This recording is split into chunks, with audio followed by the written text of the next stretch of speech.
Programa Fala Vereador de hoje tem a participação do vereador Padre Amaury. Vereador, o senhor há 15 anos é padre e o que nós gostaríamos de saber é se ser vereador já era um plano aí do senhor. Não, plano não, porque no primeiro momento, quando a gente vai para o seminário, a gente vai para a vida seminarística já sabendo da nossa caminhada para a vida de sacerdócio futuro. Então você tem os 4 anos de filosofia, 4 anos de teologia, tem toda a experiência que naturalmente você tem durante a formação, todo o processo de avaliação, sabatinado, mas a vivência política e com relação às questões sociais, eu acho que isso pode ter sido um dos fatores que tem me levado mais tarde, depois de 15 anos, colocar meu nome à disposição para estar aí hoje no parlamento aqui. O senhor é o primeiro vereador padre em Uberlândia e região? Isso. Não é muito comum na igreja padres serem vereadores ou algum político. Hoje no Brasil nós somos em torno de mais de 100 políticos padres. E aqui na região, em Uberlândia, é o primeiro padre na Diocese de Uberlândia que coloca o nome dele à disposição para o Legislativo. E sondando as regiões aqui, Patos de Minas, Uberaba e Ituiutaba, também comprovou-se que de fato, eu sou o primeiro padre na história aqui da região que coloca o nome à disposição. E o que o senhor queria aqui dentro do parlamento? Bom, eu acho que a primeira motivação, acho que você até disse, as relações que você acaba tendo com a comunidade. Eu sempre fui muito homem, desde meus 14 anos, muito sensível às regiões mais pobres da nossa região, sobretudo Vale de Jequitinhonha e regiões mais pobres. Então, desde os meus 14 anos, a gente tem toda uma relação social. Chegando para cá em Uberlândia, nós acabamos fundando uma ONG chamada Estação Vida, onde trabalha também essa relação com a comunidade, sobretudo com os mais empobrecidos, né? Eu acho que foram vários elementos que foram levando você, em determinado momento, que não é muito comum, a você chegar um momento e falar, acho que eu vou colocar meu nome à disposição, vou entrar também nessa discussão para dar uma contribuição para a discussão ética da questão da justiça, e como é um parlamento que não é muito comum a presença do padre, a não ser o voto consciente que nós pregamos insistentemente na igreja, então eu acho que nesse sentido eu vim para dar uma contribuição, né? Sei das minhas limitações, mas uma presença, não simplesmente para entrar para a história como um padre, mas um padre que vai dar uma contribuição para o debate ético na cidade de Uberlândia, que nós entendemos que tanto precisa, né? Enfim, junto aqui, igual ninguém faz nada sozinho, né? Nós Isso. Sabemos, quando o senhor entrou, né, a primeira vez que você colocou o pé aqui dentro da Câmara Municipal, essa contribuição para você, o que você pensava que você poderia fazer do lado de fora, e o senhor aqui dentro, qual foi essa primeira impressão que o senhor teve? A primeira impressão aqui na Câmara é que isso não é tanta novidade para mim, é que ninguém faz nada sozinho na Câmara. Acho que aqui somos 27 vereadores e tudo que você encaminha aqui passa por uma discussão prévia. Agora, talvez o que a gente tem assim como a gente começa a pisar mais no chão e tomar consciência que o ritmo da própria estrutura do Estado é um ritmo lento. Às vezes não vem da maneira com que nós, cidadãos, às vezes distantes, achamos, como na vida privada, você faz as coisas com maior velocidade. Aqui é um processo mais lento, mas que é possível você construir aqui um parlamento justamente para ver o debate e a gente tentar construir essa sociedade que nós acreditamos cada vez mais justa e mais fraterna, né? Isso, vereador. Um dos seus projetos que foram aprovados foi o que instituiu o Dia Municipal do Líder Religioso. O que o senhor queria? Qual o propósito desse projeto? É natural que o Brasil, um país tradicionalmente cristão, e muito tempo ficou sobre a piso da tradição católica, e até um determinado momento, chega outro momento que, graças a Deus, há um outro movimento religioso, de vários, né, movimentos religiosos, nós começamos a redescobrir que há também matrizes africanas aqui. Então, o Brasil é um país de dimensões intercontinentais, nós sabemos, né?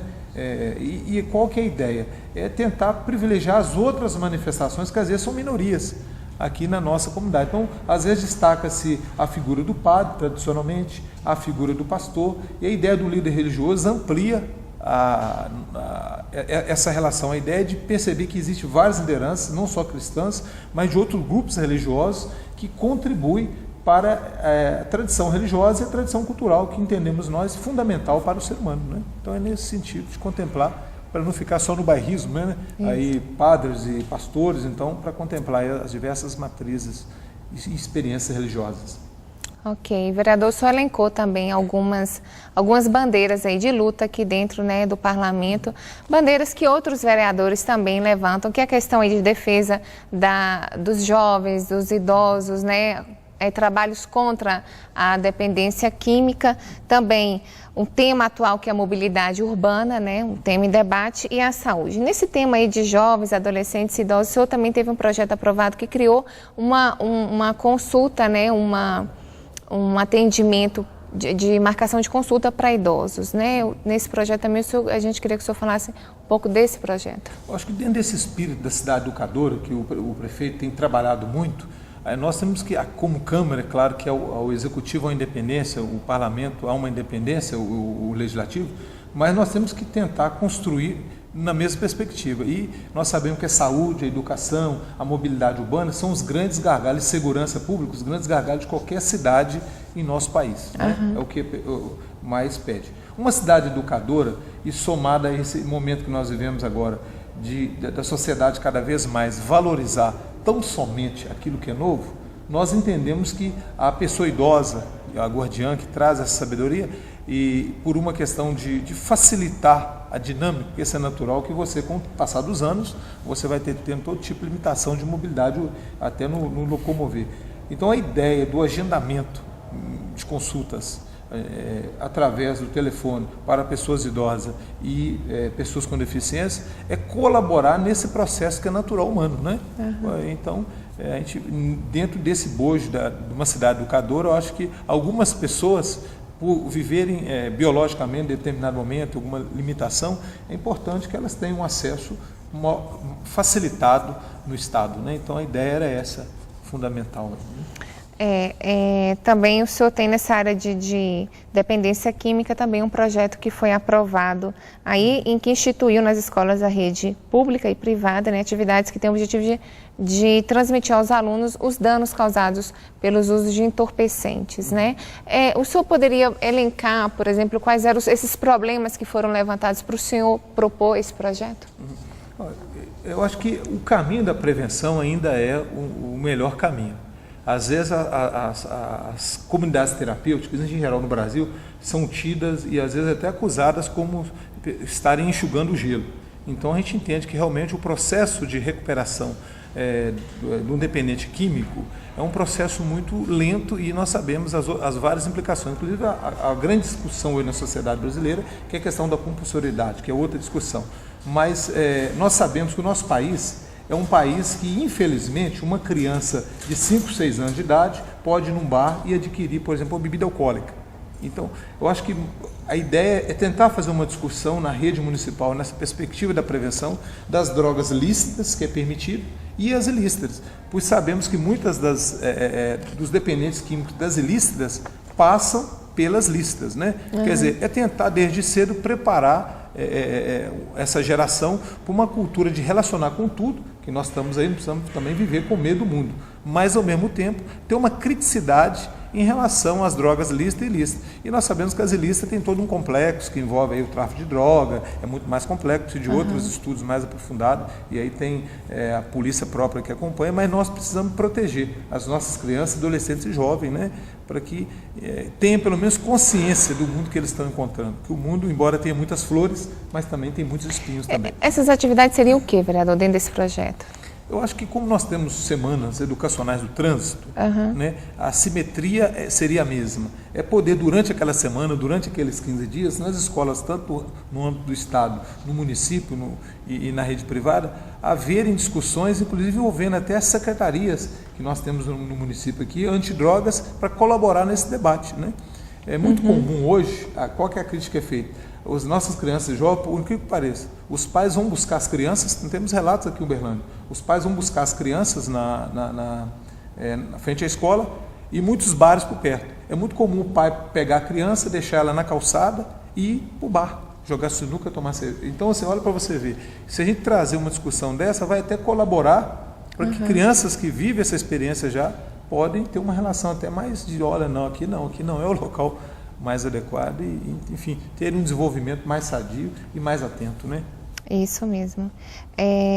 Vereador, outros projetos aí também que foram aprovados pelo senhor colocou aí, instituiu o Dia na área da saúde, né? O dia de controle do estresse. Tem como controlar o estresse? Pois é, inclusive foi uma discussão já acontecida em São Paulo e em algumas cidades aí que nós trouxemos para cá. Nós sabemos que todo ser humano, ele tem naturalmente aquilo que é dele, essa dinâmica do dia a dia, a busca, o corpo trabalha, o corpo lazer, e o mundo está cada vez mais nos colocando uma dinâmica acelerada. Há um certo nível de estresse que é saudável.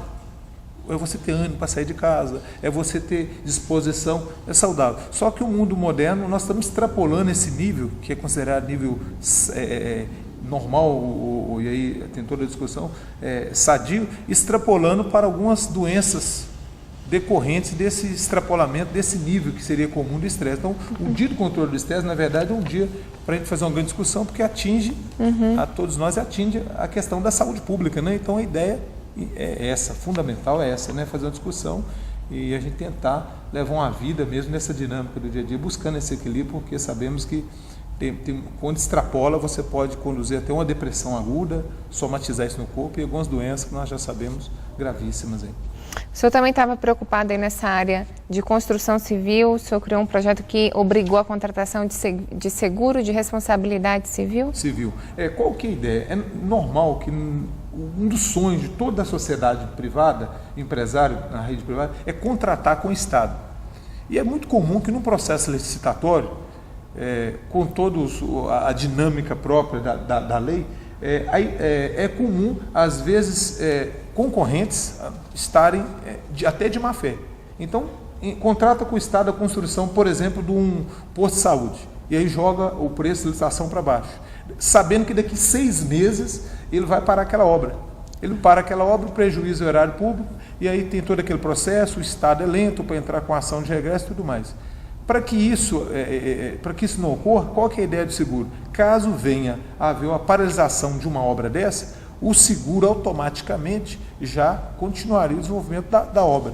E aí depois moveria uma ação regressa contra aquele que, para ver se ele realmente não agiu de má fé, então outra discussão. Mas aí o erário público, a coisa pública fica protegida. Esse projeto seu foi aprovado quando? Ele foi aprovado nesse mês passado agora, esse mês de outubro. Vereador, só para a gente estar já finalizando esse momento, eu queria que o senhor falasse sobre essa questão da responsabilidade do senhor e do seu gabinete com a elaboração de indicações e requerimentos. O senhor, por exemplo, em um dos seus requerimentos, pediu aí que a prefeitura colocasse o ensino médio numa escola do bairro Morada Nova, né? O que acontecia lá naquela... Na verdade, a Morada Nova é um bairro que há muitos anos foi esquecido, vamos ser sinceros, por boas lideranças políticas da nossa cidade.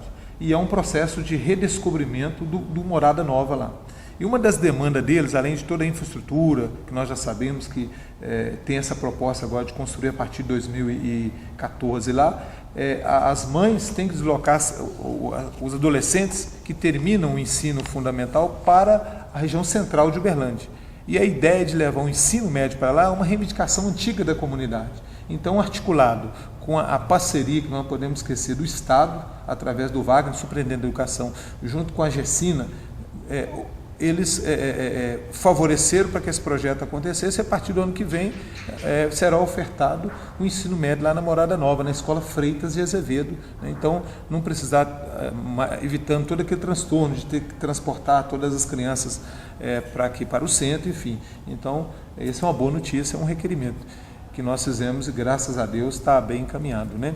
E o outro é a questão da obesidade infantil, que nós propomos para o prefeito, que ele faça essa discussão na escola, na rede fundamental, sobretudo, da questão, nós sabemos que uma questão séria nossa de saúde também é a questão da obesidade no período infantil. Então, muitas crianças já têm problemas seríssimos de saúde, e eu acho que a escola, uma cidade educadora, ela não pode ficar longe também dessas questões. Então, sugerimos também para o prefeito.